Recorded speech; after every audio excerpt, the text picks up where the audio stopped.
What if everything you've been taught about life and death is completely backwards? What if the reason this world sometimes feels like a strange dream is because it actually is one? Harvard neurosurgeon Dr. Eben Alexander discovered something unsettling after his near-death experience. He described our everyday reality as a shadow of a shadow compared to what he encountered beyond. This isn't just one man's hallucination. Across cultures and centuries, we find the same startling pattern. Tibetan Buddhists have long taught about bardo states, intermediate realms between death and rebirth where consciousness navigates dreamlike realities. Ancient Egyptians mapped the duat, describing earthly life as preparation for navigating the afterlife's illusions. Gnostic Christians went further, claiming material existence itself is the illusion. Here's what's fascinating. Nearly every person who's had a near-death experience reports the same thing: that other side felt more real, more vivid, more authentic than anything they'd experienced here. Think about your own memories. Don't they feel strangely dreamlike? Notice how time seems to flow differently when you're deeply engaged versus going through the motions. The evidence has been hiding in plain sight. What if I told you that every ancient text you've been taught to dismiss as mythology is actually a technical manual for your current existence? The Tibetan Book of the Dead, Egyptian pyramid texts, Gnostic Gospels, these aren't stories about what happens after you die. They're instruction guides for navigating the reality you're living in right now. Let's start with the Tibetan Book of the Dead, or as it's more accurately called, the Bardo Thodol, literally meaning liberation through hearing in the intermediate state. For centuries, we've been told this text describes the journey between death and rebirth. But what if the Bardo states it describes aren't future experiences, but your present reality? Text describes beings in the Bardo who cannot grasp solid objects. Their hands pass right through everything they try to touch. Modern quantum physics tells us that atoms never actually touch each other. When you pick up a coffee cup, you're not really touching it. The electromagnetic fields of your electrons are repelling the electromagnetic fields of the cup's electrons. You're experiencing electromagnetic resistance, not solid contact. Your hand literally passes through the spaces between atoms, held at a distance by invisible forces. The Tibetan masters weren't describing some mystical afterlife phenomenon. They were describing the actual nature of physical interaction in this reality. Even more striking is how the Bardo texts describe a profound confusion where familiar places feel fundamentally wrong. The deceased recognizes their home, their family, their surroundings, but something feels off, like they're experiencing shadows of the real thing. Does this sound familiar? That persistent feeling that something doesn't quite add up about our world, that nagging sense that we're missing something crucial about the nature of reality itself. The Egyptian pyramid texts take this even further.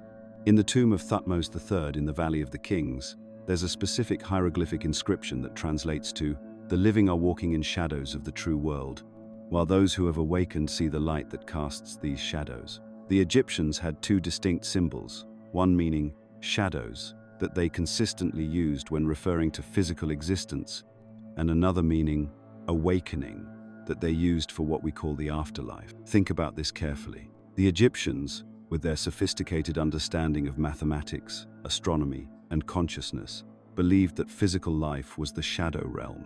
The hieroglyph for physical existence literally depicts shadows cast by unseen objects.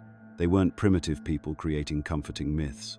They were advanced civilizations documenting the technical specifications of reality. The Gnostic Gospel of Philip states this even more directly. Those who say they will die first and then rise are in error. If they do not first receive the resurrection while they live, when they die they will receive nothing. The Gnostics weren't talking about religious salvation. They were describing a fundamental shift in consciousness that happens while you're physically alive. They understood that what we call death is actually awakening from this intermediate state we mistake for full existence. The Gnostics also wrote extensively about the archons, entities that keep consciousness trapped in what they called the copies, or shadow versions of true reality. These aren't demonic beings from religious mythology. The archons represent the forces and systems that maintain our perception within limited parameters, keeping us focused on the intermediate realm instead of full reality.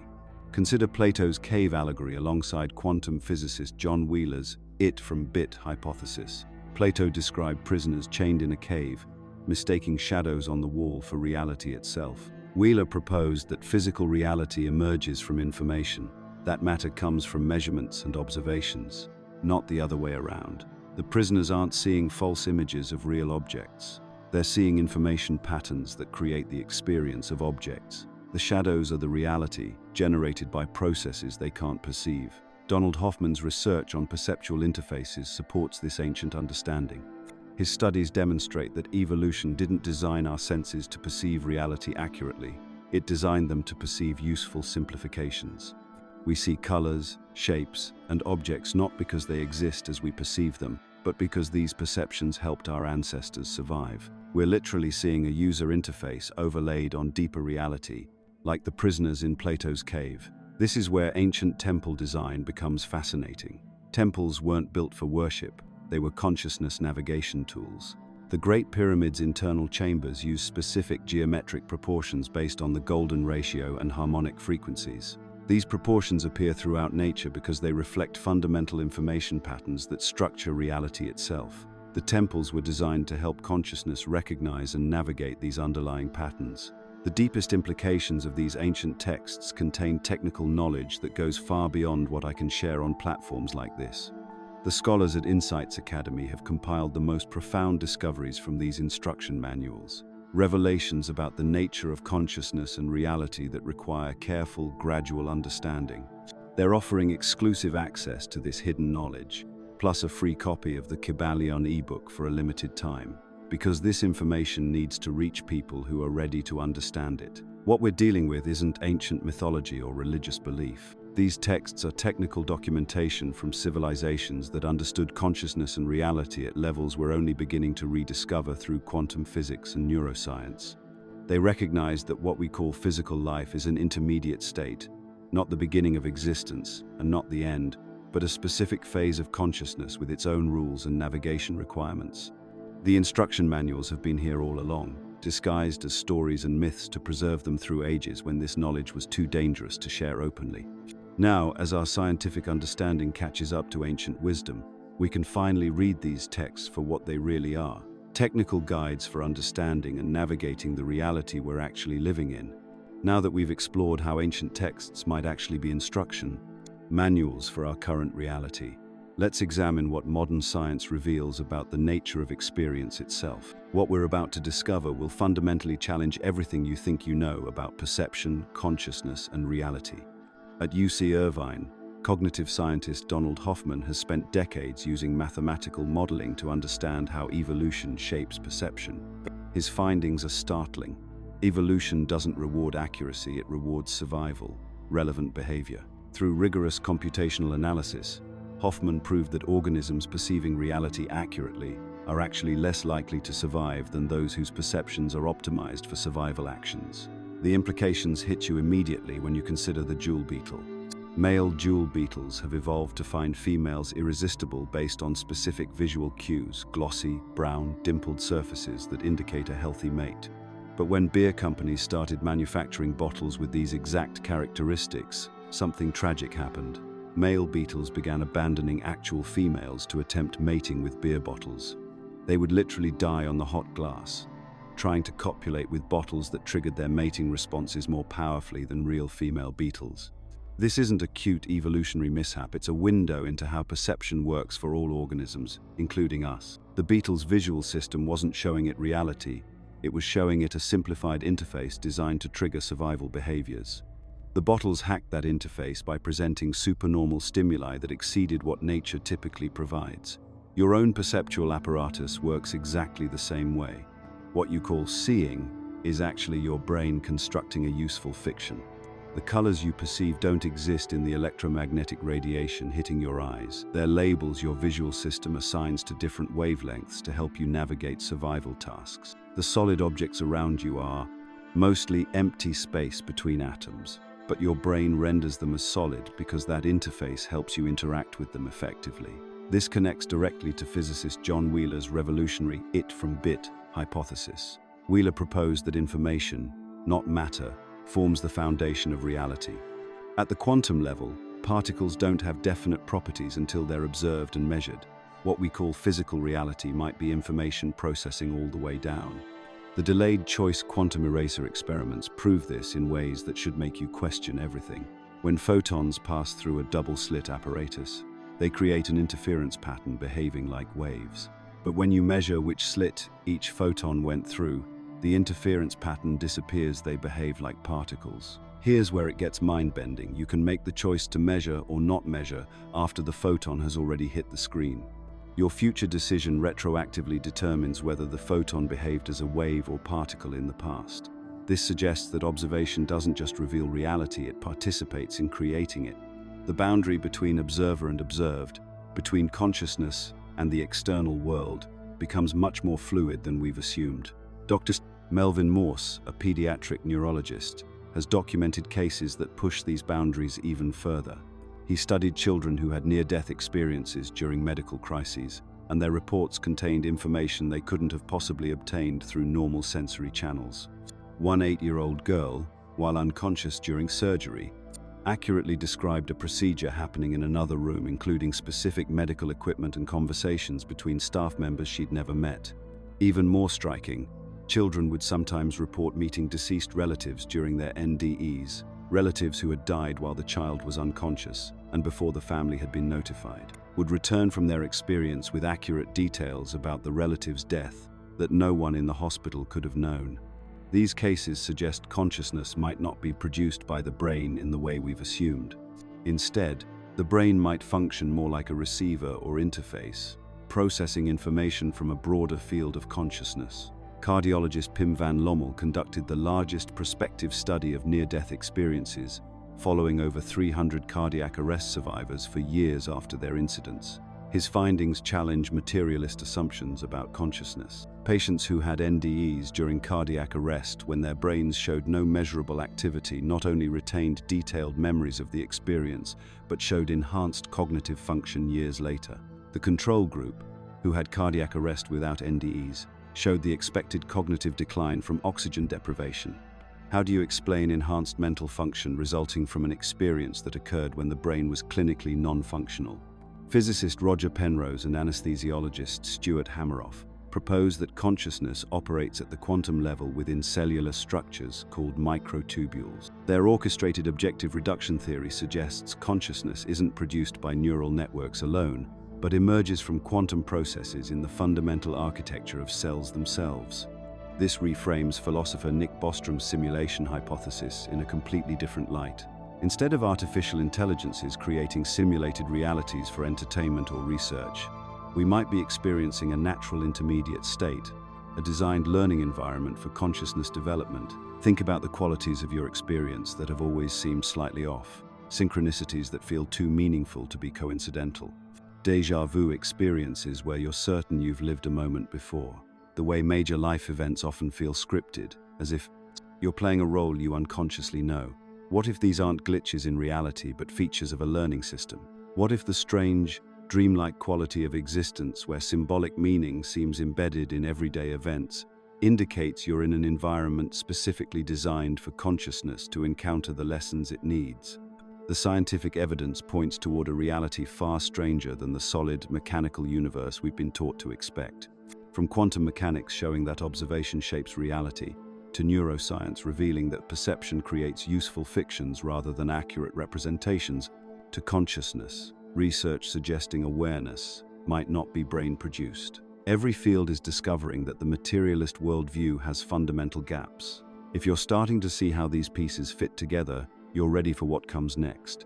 We're going to explore the specific mechanisms that maintain the illusion of ordinary reality and why recognizing them might be the key to understanding what you're actually experiencing. What if I told you that you've never actually experienced the present moment? That everything you think is happening now is actually your brain's sophisticated reconstruction of events that already occurred in the past? Dr.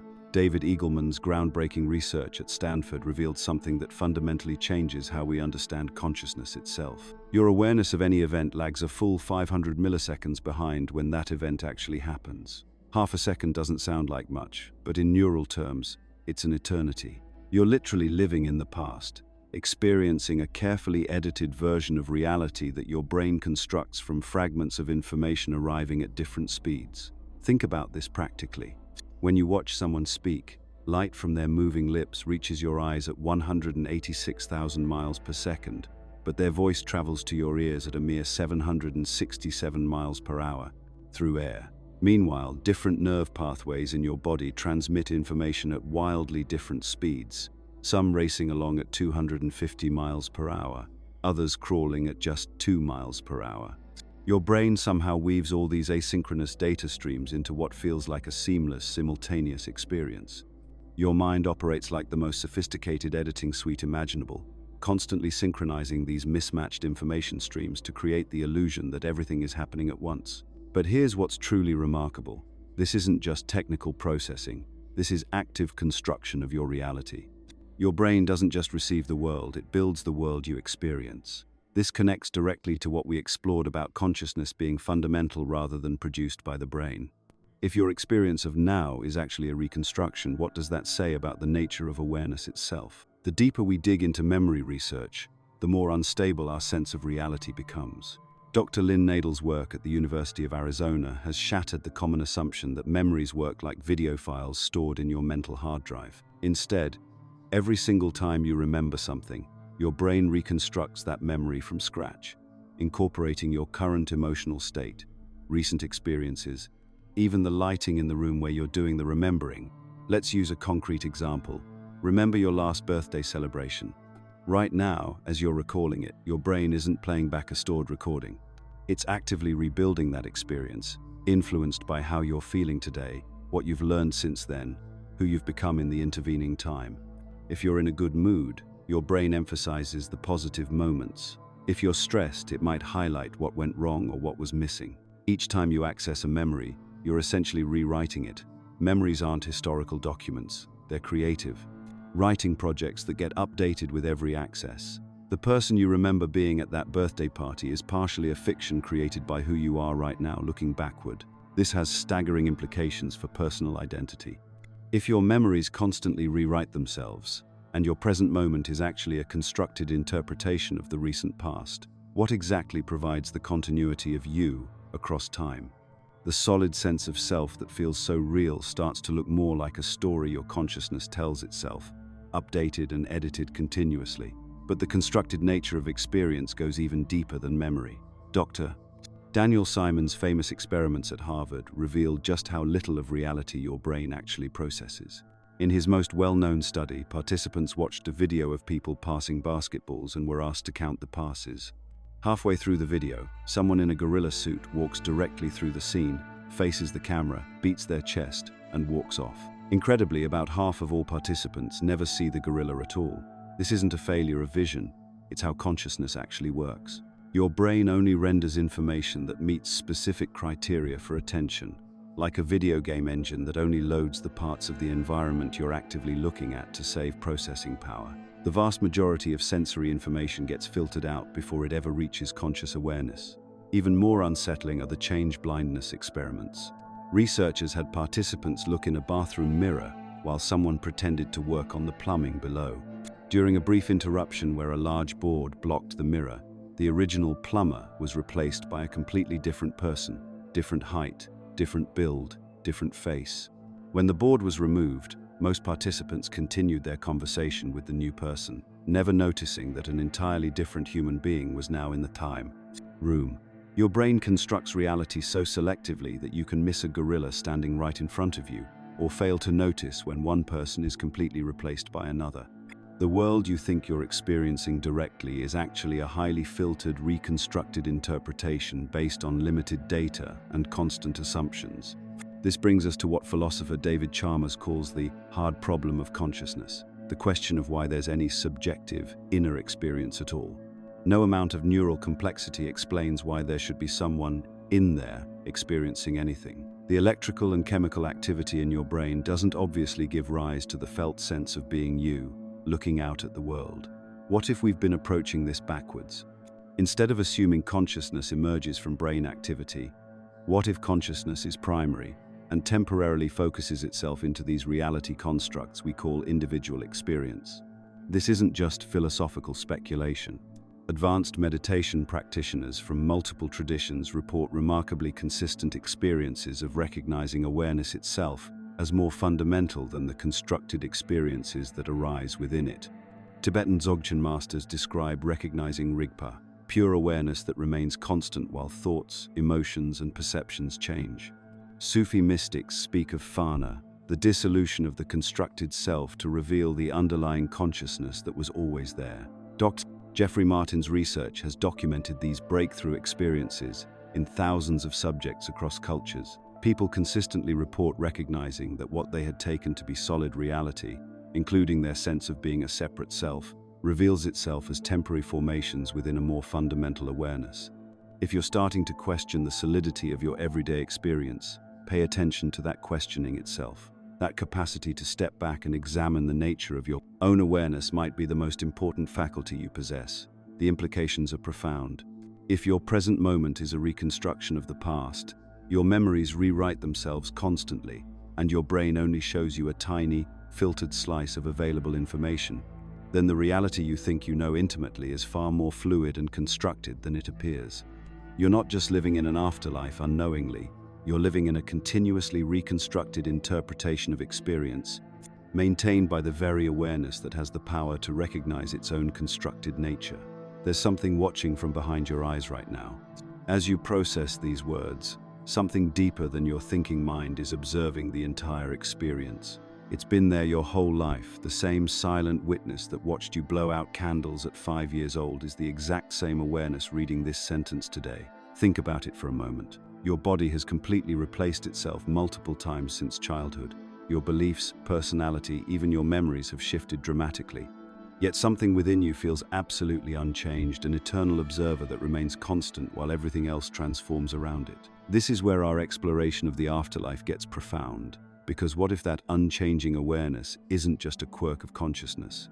What if it's evidence that you're already existing in a state that transcends physical death? Michael Gazzaniga's groundbreaking split-brain research at UC Santa Barbara revealed something extraordinary about how your mind operates. When he studied patients whose brain hemispheres had been surgically separated, he discovered that your left hemisphere acts like a constant storyteller, what he calls the interpreter. It's always creating narratives to explain your experiences, even when those explanations are completely wrong. But here's what fascinated Gazzaniga most. Even when the interpreter was spinning elaborate fictional stories about why patients were acting certain ways, there was still a deeper awareness that seemed to know the truth. Something beyond the narrative-making machine was accessing information and making decisions that the verbal mind couldn't detect or explain. This suggests you're operating on multiple levels of reality simultaneously. Your everyday consciousness, the part that plans and worries and makes grocery lists, is just one layer. Beneath it runs something far more sophisticated, accessing information from sources your rational mind can't even perceive. You've probably experienced this yourself. Those moments when you just know something without being able to explain why. When you get a gut feeling about someone that proves accurate. When you wake up with a solution to a problem you weren't consciously working on. That's your deeper awareness, operating independently of your thinking mind. This parallels exactly what people report in near-death experiences and afterlife encounters. They describe consciousness as an eternal observer that temporarily inhabits different forms, moving between states of existence while maintaining its essential nature. Stephen LaBerge's research at Stanford's Sleep Research Center provides fascinating evidence for this multi-layered reality. His work with lucid dreaming, becoming consciously aware, while dreaming has proven that genuine communication can occur from within dream states. Lucid dreamers use predetermined eye movements to signal researchers from inside their dreams, bridging two completely different states of consciousness. But what's remarkable is what experienced lucid dreamers report about their capabilities in these states. They can fly by pure intention, transform entire environments instantly, communicate telepathically, move through solid objects, travel instantaneously to any location just by thinking about it. These abilities mirror exactly what's described in ancient Tibetan Bardo, texts about consciousness between lives, and what modern near-death experiencers report about the afterlife. The correlation is too precise to be coincidental. Even more intriguing, seasoned lucid dreamers often say their dream experiences feel more vivid and meaningful than waking life. Colors are more intense, emotions are deeper, understanding feels more profound. This matches perfectly with near-death accounts describing the afterlife as more real than physical reality, not less real but hyper-real. Ian Stevenson spent 40 years at the University of Virginia documenting over 3,000 cases of children with detailed memories of previous lives. These weren't vague impressions. Kids would provide specific names, locations, relationships, and personal details about people they'd never met, in places they'd never been. The pattern Stevenson discovered was striking. These memories typically emerge between ages 2 and 4, then fade by age 7. It's as if consciousness arrives with clear recollection of its previous state, but those memories get progressively obscured as the child adapts to physical existence. This timeline suggests something profound about your current experience. What if the process of being born isn't consciousness beginning, but consciousness forgetting? What if the reason childhood feels so different from adulthood isn't just development, but the gradual covering over of your awareness of other states of existence? Carl Jung's research into synchronicity, meaningful coincidences, revealed that these experiences increase dramatically during life transitions and periods of psychological transformation. It's as if reality becomes more responsive, more interactive, when consciousness is shifting between phases. Jung believed this pointed to a deeper intelligence, orchestrating events beyond our normal perception. Consider your own experience of time acceleration as you age. Remember how summers felt endless when you were 8? How a year seemed like forever? Now decades seem to pass in moments. This isn't just psychological, it's universal across cultures. So is the deep sense of homesickness that many people carry throughout life, a longing for something they can't quite name or remember. What if these aren't just quirks of human psychology, but inherent memories of a different kind of existence? Evidence that some part of you remembers existing in a state where time moved differently, where you felt more at home than you do here. Peter Fenwick's end-of-life research provides compelling evidence for this perspective. He's documented how dying patients often become remarkably lucid and peaceful in their final days, even when they've been confused or distressed for months.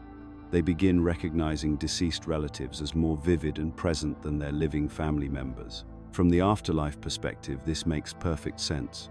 As the physical body weakens, the eternal observer within begins to perceive its true environment more clearly. The dying aren't losing touch with reality, they're gaining access to a broader reality that was always there. Your everyday awareness, focused through the lens of physical existence, is like looking through a narrow window. The observer consciousness within you has access to the entire landscape, but your attention has been trained on just one small view. The question isn't whether you'll survive death, it's whether you can recognize that the part of you that truly matters was never born and will never die. It's watching right now, behind your thoughts about these words, unchanged since the day you first opened your eyes. For over 3 decades, Dr. Michael Newton conducted what may be the most comprehensive research into the nature of human existence ever undertaken. Through deep hypnotic regression with more than 7,000 subjects, he documented something that challenges everything we think we know about suffering and struggle. His findings reveal that souls consistently choose their most difficult life circumstances, deliberately not as punishment, but as precisely calibrated learning experiences. Consider Sarah, one of Newton's subjects who discovered under hypnosis that she had chosen to be born with a severe physical disability. When asked why, her higher consciousness explained she needed to develop patience and inner strength qualities that couldn't be cultivated through an easy life. The physical limitations weren't random cruelty. They were the exact conditions required for specific soul development. Then there's Marcus, who learned he had selected a lifetime of addiction struggles. His soul revealed this wasn't masochistic self-punishment, but a curriculum designed to teach willpower and compassion. Only by experiencing the depths of powerlessness could he truly understand both personal strength and empathy for others facing similar battles. Perhaps most striking was Elena, who chose poverty despite having access to unlimited abundance in her soul state. Her consciousness explained that understanding resilience, appreciating simple pleasures, and recognizing the temporary nature of material concerns required direct experience of scarcity. These lessons couldn't be learned intellectually, they had to be lived. This raises the most profound question imaginable. Why would unlimited consciousness choose restricted, often painful existence? The answer lies in understanding how authentic growth actually occurs. Just as building muscle requires resistance, certain types of consciousness development are impossible without challenges to overcome. Dr. Brian Weiss's decades of past life regression work reveals the elaborate process that occurs between incarnations. Souls conduct detailed life reviews, examining their previous experiences with microscopic precision. They identify specific areas needing development, perhaps courage, forgiveness, unconditional love, or spiritual strength, then carefully design circumstances that will provide optimal learning opportunities. But here's the crucial element that makes this entire system work: temporary amnesia. When you incarnate, you forget your unlimited nature and ultimate safety. This forgetting isn't a design flaw, it's absolutely essential for authentic choice and genuine growth. Think about a firefighter running into a burning building. If they remembered being immortal consciousness just playing a role, their courage wouldn't be real. Courage, it would be performance. But when they genuinely believe in mortality and choose bravery anyway, that becomes authentic character development. The stakes must feel real for the choices to carry genuine weight. This is why reality generates such intense emotional experiences. Love becomes precious precisely because loss is possible. Joy feels profound because you've experienced sorrow. Hope carries meaning because you know despair. The emotional intensity isn't accidental, it's the engine that drives consciousness evolution. Joseph Campbell discovered this pattern encoded in mythologies worldwide: the hero's journey. What he identified wasn't just storytelling structure, but the actual architecture of consciousness development through incarnation. The hero must leave safety, face trials, experience transformation, and return with wisdom. This universal pattern appears across cultures because it reflects the fundamental process of soul growth. Kenneth Ring's near-death experience research provides even deeper insight into this system. NDE experiencers consistently report life reviews where they witness their existence from multiple perspectives simultaneously. They don't just remember their actions, they experience them through the consciousness of everyone they affected. Imagine feeling the impact of harsh words you spoke, but from the recipient's perspective, experiencing their hurt, confusion, and lasting emotional wounds as if they were your own. Or witnessing an act of unexpected kindness you performed, but through the eyes of someone who was desperately hopeless, feeling their surprise, relief, and restored faith in humanity flooding through you. This multidimensional perspective reveals why your current struggles aren't random occurrences or cosmic punishment, they're precisely calibrated learning opportunities. That difficult relationship forcing you to develop patience, the financial challenges teaching you resourcefulness and gratitude, the health issues demanding you prioritize what truly matters. Each represents curriculum specifically designed for your consciousness development. The forgetting mechanism makes every moral and spiritual choice genuine. When you help someone, you're not doing it because you remember your ultimate connection, you're choosing compassion despite feeling separate. When you choose love over fear, you're not relying on certainty about spiritual safety nets, you're making authentic decisions based on who you're becoming. This explains why spiritual truths feel like remembering rather than learning. When you encounter concepts about interconnectedness, the paramount importance of love and compassion, or the temporary nature of material concerns, they resonate deeply because they align with knowledge you possessed before the veil of forgetting descended. The eternal observer within you, that unchanging witness consciousness we explored earlier, remembers these truths at a level beyond conscious access. It recognizes authentic spiritual principles because they match the reality you temporarily forgot. Your brain's reconstruction of past moments into present awareness, which we discussed previously, serves this larger purpose too. By experiencing reality as a continuous present moment, you remain fully engaged with each learning opportunity rather than getting lost in abstract understanding of time's illusory nature. The struggles you're facing right now aren't evidence that something's gone wrong. With your life, they're proof that everything is going according to plan.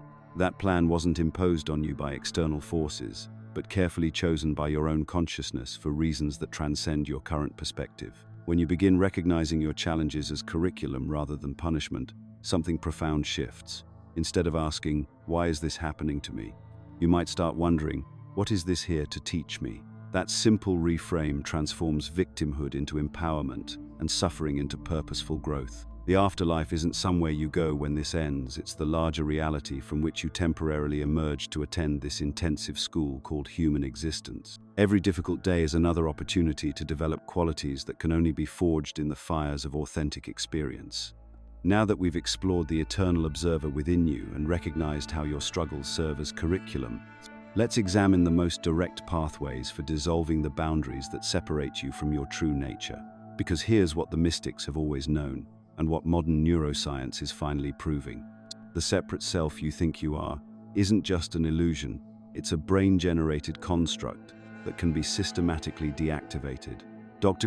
Judson Brewer at Brown University has been placing advanced meditators inside fMRI machines, and what he's discovered would fundamentally alter how we understand consciousness if more people paid attention. During deep meditative states, these practitioners show complete shutdown of what neuroscientists call the default mode network, the brain regions responsible for maintaining your sense of being a separate self. The areas that constantly generate thoughts about me, my story, my problems, simply go dark. But here's the remarkable part. As the self-center shuts down, the meditators report experiences of boundless awareness, consciousness without edges, a sense of coming home to their true nature. They describe it as more real than ordinary waking consciousness, more fundamental than any identity they've ever held. The brain scans confirm something extraordinary is happening. These aren't hallucinations or wishful thinking. They're accessing states of consciousness that exist when the brain stops generating the illusion of separation. The Tibetan Dzogchen tradition has been systematically training practitioners to access these states for over 1,000 years. They call it recognizing the clear light nature of mind, that luminous awareness that exists before thoughts arise, before emotions color your experience, before your senses tell you stories about an external world. In Dzogchen, this pure awareness is called Rigpa, and it's considered your most essential nature, closer to who you really are than any personality trait or life story you've constructed. Want to taste this for yourself? Sit quietly for a moment and notice the space of awareness in which all your experiences are arising.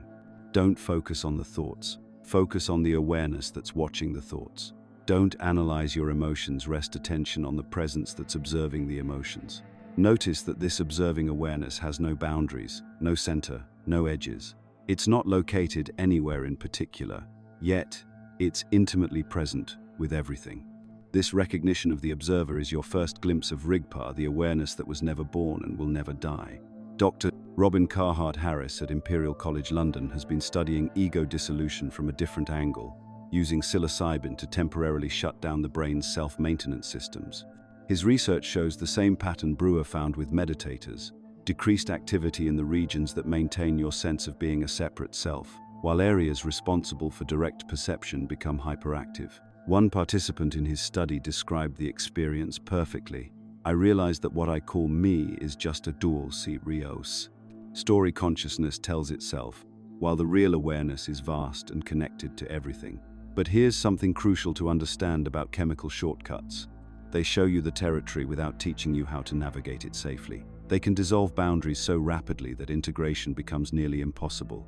The insights fade, and you're left trying to remember a truth your nervous system wasn't prepared to embody. Traditional practices work more slowly but create sustainable transformation by gradually rewiring how your brain processes reality. This is where Eckhart Tolle's teachings on presence become profoundly practical. When you anchor your awareness in the eternal now, recognizing that past and future exist only as mental constructs, you're literally changing your brain's default patterns. Brewer's research confirms this. Present moment awareness decreases activity in self-referential thinking areas, while strengthening regions associated with direct perception. You're rewiring the interface through which consciousness experiences itself. Try this right now. Beneath all your thoughts about past and future, notice the alive presence that exists only in this moment. Your breathing is happening now. Your heartbeat is happening now. The awareness reading these words is happening now. Everything real is always now, and when you rest attention in this immediacy, the boundaries of the separate self begin to dissolve naturally. Stanislav Grof spent decades researching how altered breathing patterns can shift consciousness through changes in blood chemistry and brainwave states. His holotropic breathing technique produces experiences that are virtually identical to what people report during near-death experiences and mystical states. Practitioners encounter the same tunnels of light, the same sense of reviewing their lives from a higher perspective, the same recognition of consciousness as fundamental reality. The implications are staggering. Afterlife states we've been exploring aren't accessible only through death, they're available through systematic shifts in how consciousness operates. The Tibetans developed dream yoga as sophisticated training for consciousness transitions, particularly the ultimate transition through death. By maintaining awareness while dreaming, practitioners rehearse staying conscious through states where ordinary identity dissolves. Start checking throughout your day. Am I dreaming right now? Look at your hands, read some text, question the nature of your experience.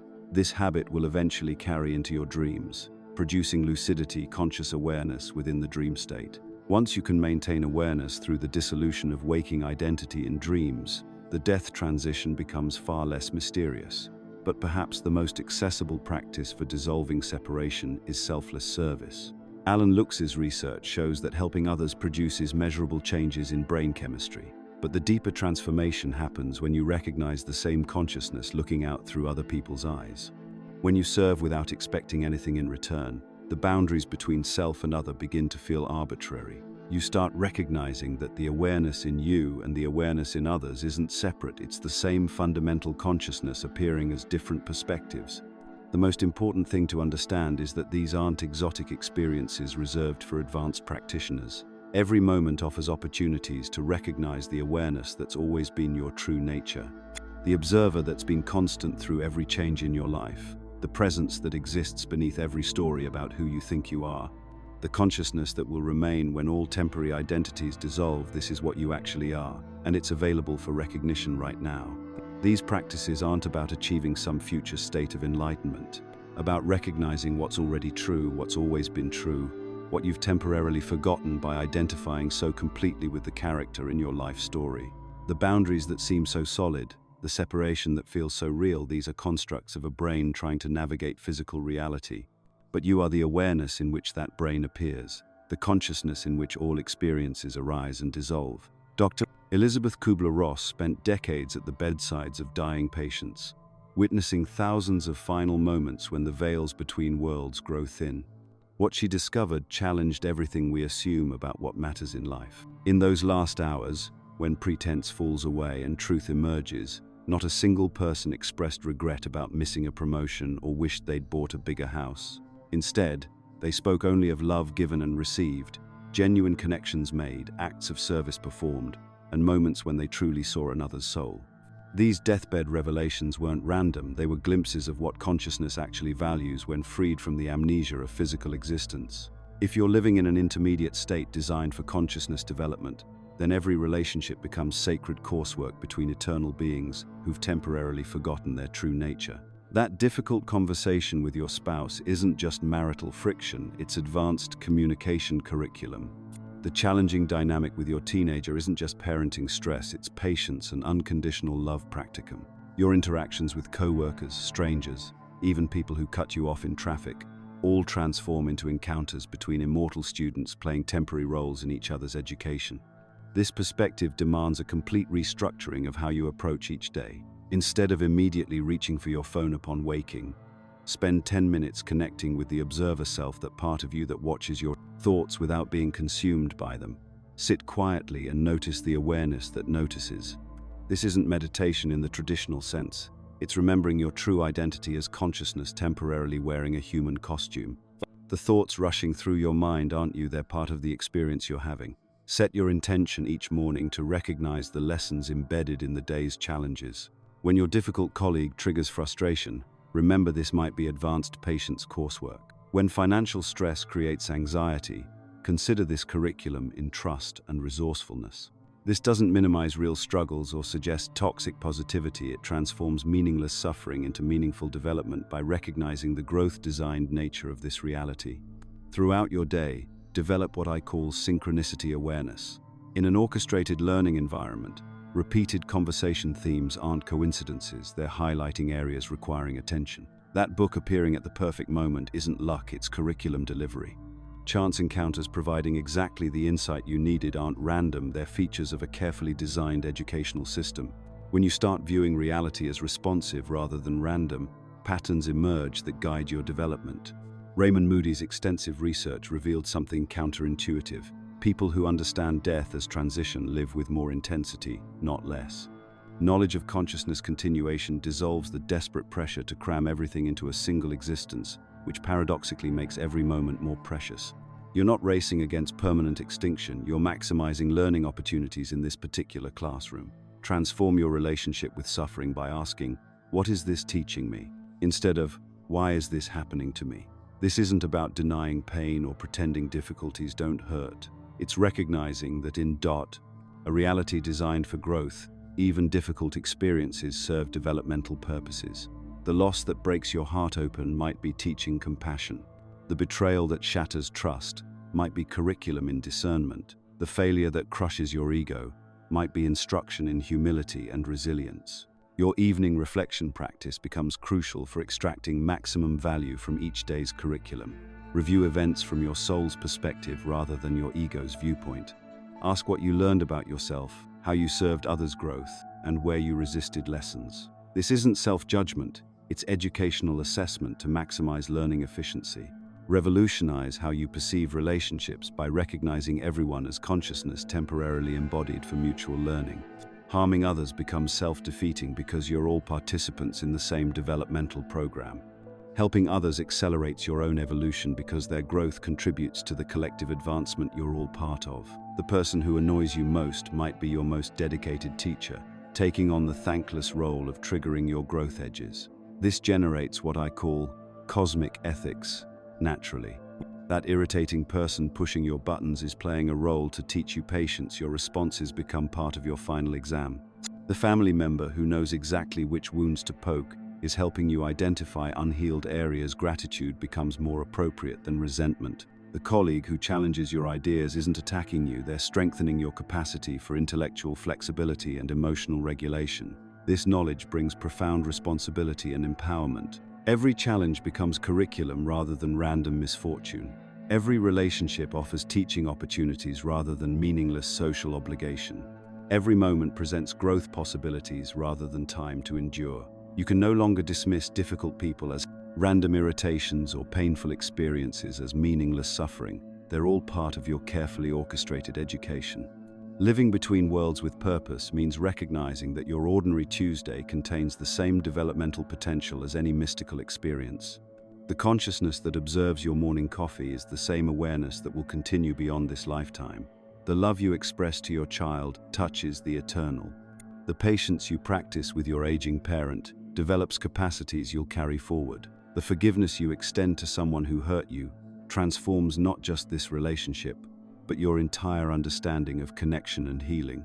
Start tomorrow morning by asking yourself, what kind of student do I want to be today? Let that question guide your responses to whatever curriculum this carefully designed reality presents. Remember, you're not just living a human life, you're consciousness itself, temporarily focused through human experience, learning lessons that echo across eternity. Here's the thing about awakening that nobody tells you. The moment you start seeing through the veil, you face the most challenging integration period of your entire existence. You're caught between worlds, understanding truths that most people around you can't see, while still needing to navigate relationships, responsibilities, and the practical demands of daily life. I've watched countless people hit this wall. They have profound breakthrough experiences, maybe through meditation, near-death encounters, or psychedelic journeys, and they return expecting the world to look different. But here's what actually happens.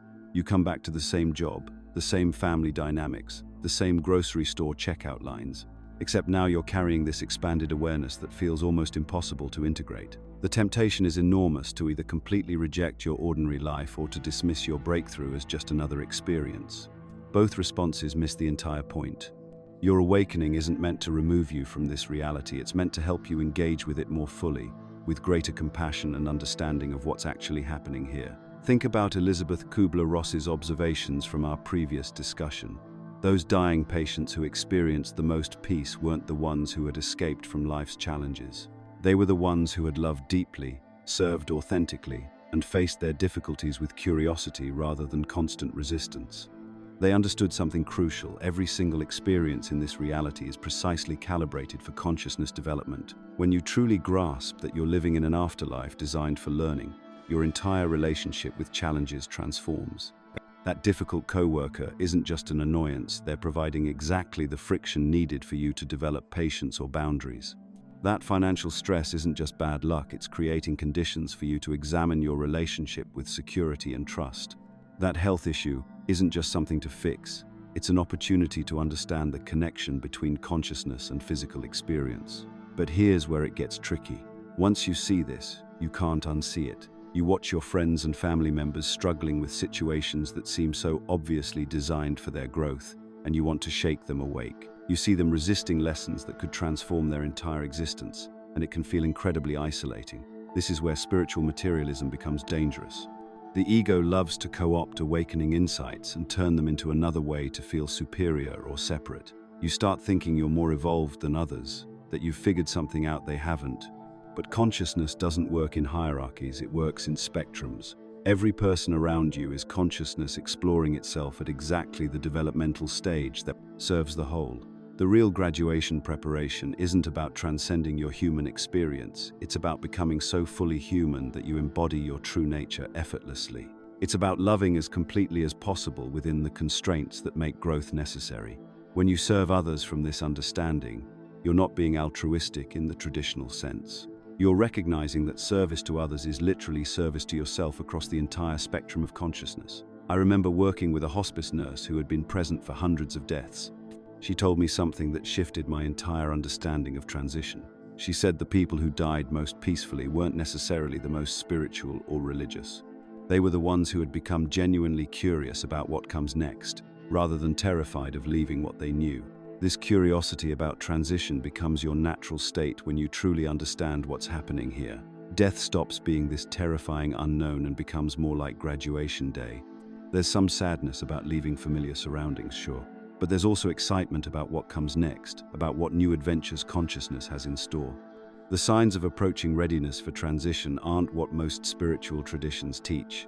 It's not about achieving some perfect state of enlightenment or becoming someone completely different. It's about remembering who you've always been while fully engaging with your chosen temporary experience here.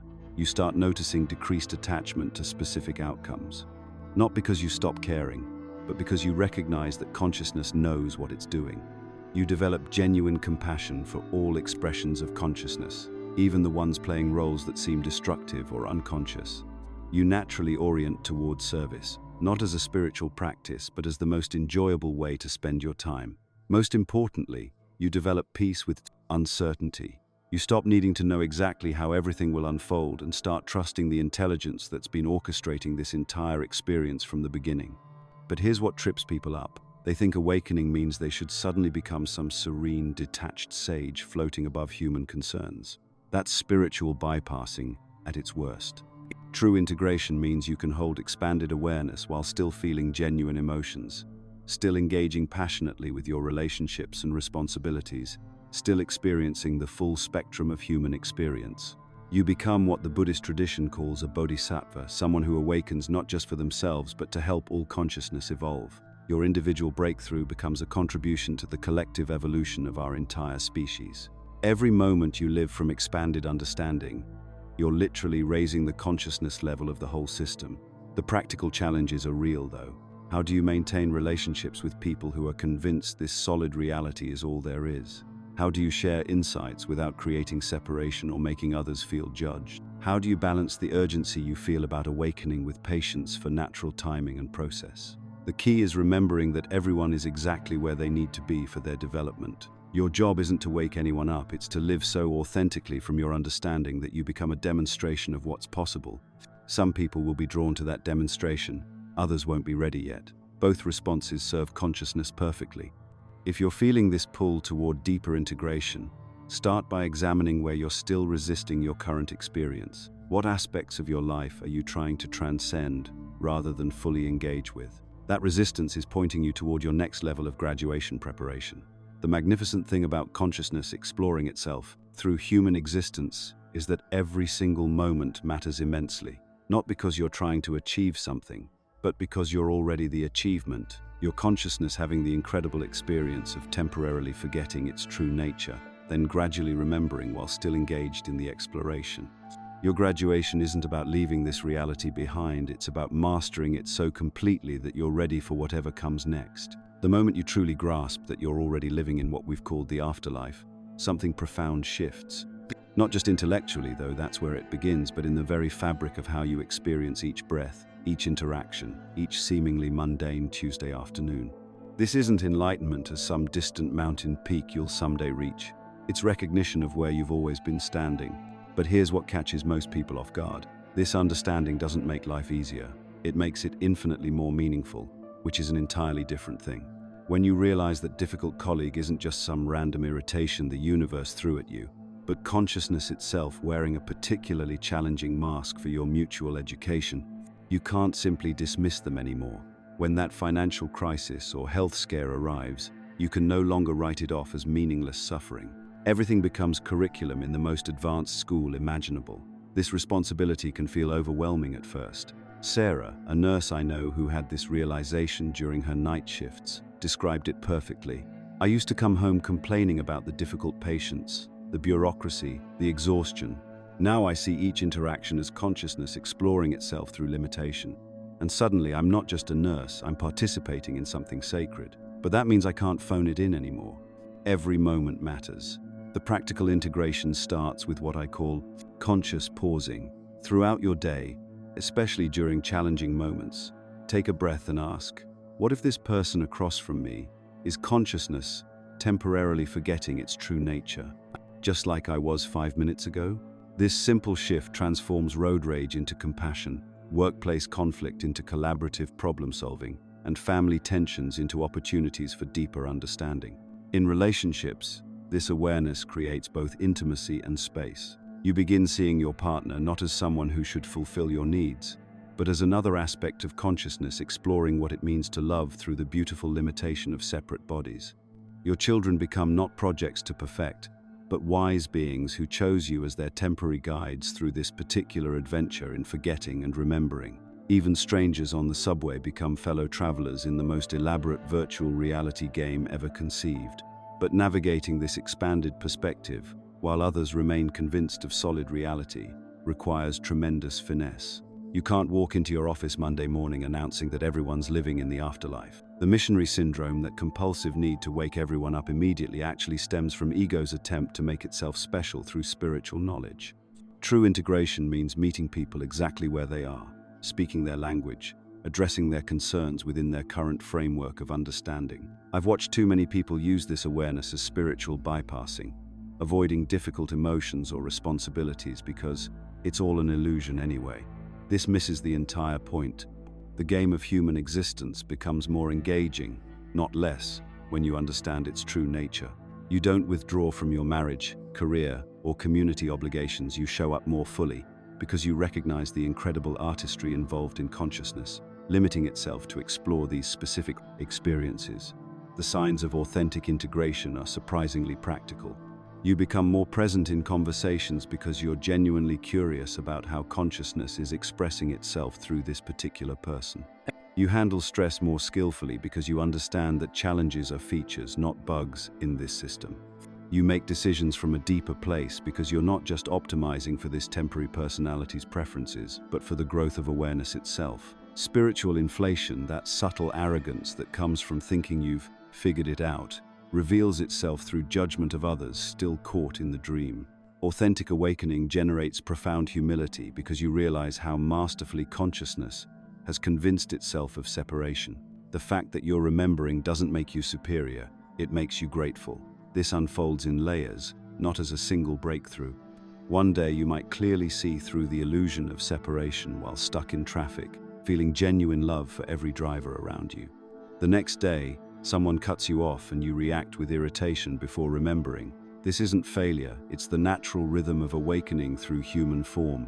Each moment of recognition deepens the groove of awareness. Your individual awakening serves something far larger than personal enlightenment. As you begin operating from this expanded perspective, you become a tuning fork for others, not through preaching or teaching necessarily, but through the quality of presence you bring to ordinary interactions. Consciousness recognizes itself, and your remembering gives others permission to question their own assumptions about reality. The courage this requires can't be understated. Living authentically from expanded awareness while maintaining loving engagement with a world that may not understand asks everything of you. You might find yourself making different choices, leaving relationships that no longer serve growth, pursuing work that feels meaningful rather than just profitable, speaking truth even when it's uncomfortable. This isn't about becoming a spiritual rebel, but about honoring what you now know to be true. Every conversation becomes an opportunity to practice seeing through the eyes of love rather than judgment. Every challenge becomes a chance to respond from wisdom rather than react from conditioning. Every moment of boredom, frustration, joy, or wonder becomes data about how consciousness experiences itself through the magnificent limitation of human existence. The most beautiful paradox emerges as this integration deepens. The more you understand the temporary, constructed nature of this reality, the more precious each experience becomes. Knowing that your mother's laugh, your child's questions, your friend's struggles, even your own fears and hopes are consciousness exploring itself through these specific forms makes every moment sacred beyond description. This awakening isn't happening to you, it's happening as you. The very awareness reading these words right now is the same awareness that dreamed up galaxies, that experiences itself as every person you've ever loved or feared, that chose to forget itself completely just for the joy of remembering again through your eyes, in this moment. The transition from understanding to living this truth happens now, in how you choose to engage the next person you encounter, the next challenge that arises, the next ordinary moment that's actually extraordinary beyond measure. If this video resonated with you, let us know by commenting, "I understood it."